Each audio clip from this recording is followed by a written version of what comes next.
bago po ako mag-umpisa ng gagawin sa garden, sa paligid ng bahay, ako po muna ipalakad-lakad. Smile lang mag-isa kahit po marami po nakakakita na nagbibideo bago smile po, daldal po, akala po ay nagkakapahid na. Okay lang po yun kasi ganun po talaga pag naggagawa ng mga vlog. Sa background ko pong tanim o kabibo. Tuwa po. Dyan po maraming nagpapapicture. Dahil po pag nagpapicture po sila diyan, kahit hindi po sila kagandahan at kagwapuhan, aba ay na himala pong naganda po at napogi. Joke lang po. Sa araw pong ito, ang gagawin po naman natin, yung pong mga pagtitrim, pagwawalis, mga nakakatuwa pong trabaho po ng isang mahilig po sa halaman. Kayo po ba'y mahilig din sa halaman? Ano-ano po ang mga halaman ninyong tanim? Ilagay po nyo sa comment. Kung gusto po nyo mag-comment, titignan ko po kung anong mga halaman po na itinanim nyo sa inyong bahay. Yan, nakakatawa po. Ngayon po ngayong magpapasko.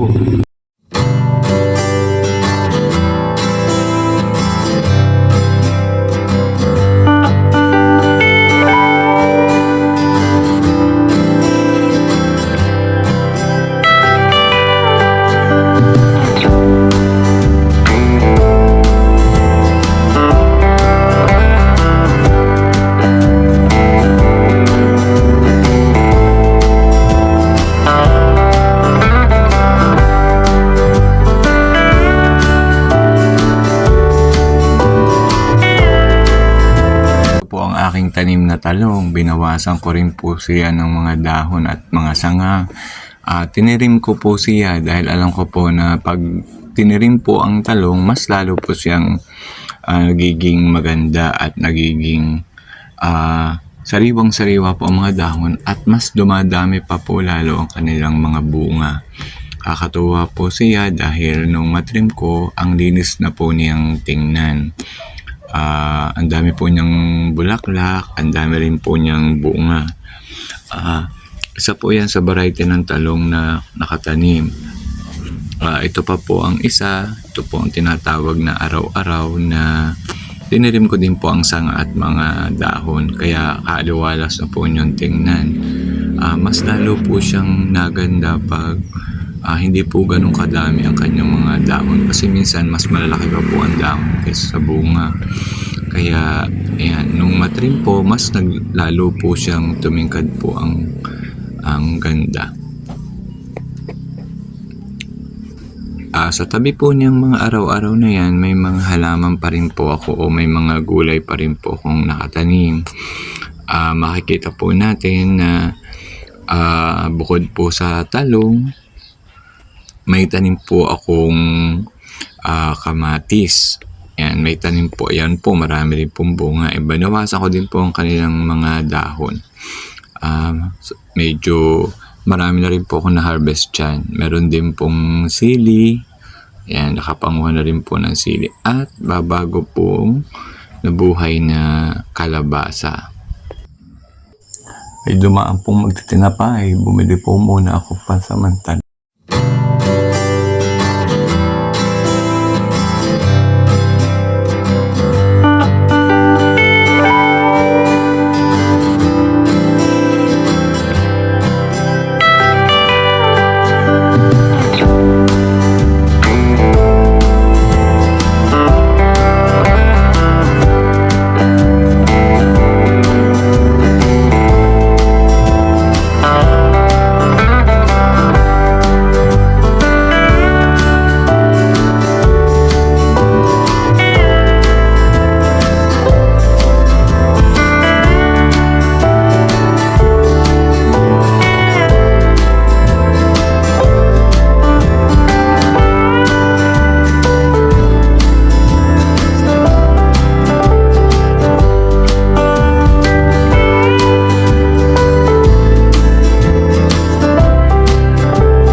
exhibition area. Ayan, para mas masarap pong maggawa-gawa dito. Nasa loob po ako ng unang kubo.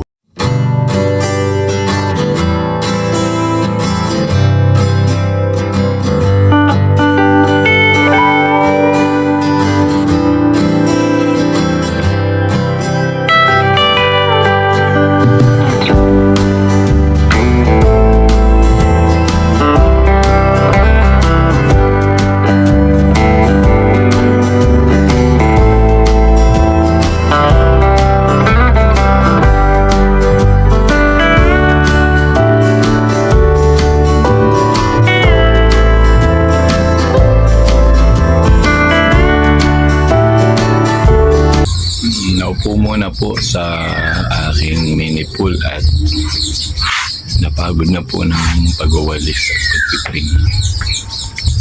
Mamaya po ulit, pagod na po ng pagwalis, pagtitib ng halaman, at ngawit na po ang kamay sa pagbibidyo mag-isa. Morning po, second day po ng aking gawain bilang isang plantito na mahilig po sa paghalaman. Punta na po ulit tayo sa ating garden at tayo po ay mag-umpisa na po ulit ng mga gawain ng isang certified plantito na isang tunay na mga plantita. Pinag-iba ko na po kahapon yung kubo at ako'y kasi po medyo mahuna na, matagal-tagal na rin, baka po mabagsakan po ang mga uupo.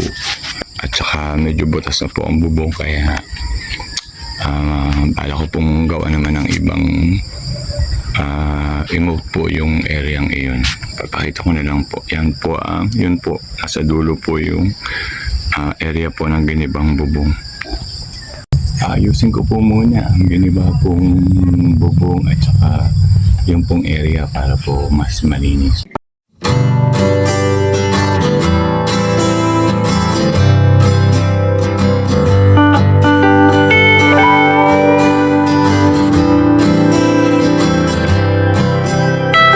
Pawis po, nagwalis, nag-ayos po ng mga halaman na kaunti. Pahinga po muna. Ayan po, nagdalo. Meron po akong pansit. Kakain po muna. Kain po tayo. Mamaya uli. Dumating po uli ang aking kumparing Pogi. Katuwa at talagang pag ayaw din ako mapagod, lagi akong tinutulungan. Kaya lalong naganda ang aking garden. Habang nagawa ang aking kumpare, ay ako naman kita ninyo, emote-emote, pa-smile-smile, camera. Bisi-bisihan po. Aking kumpare, ng Pogi. Pokpok. Sige, pokpok. Pokpok.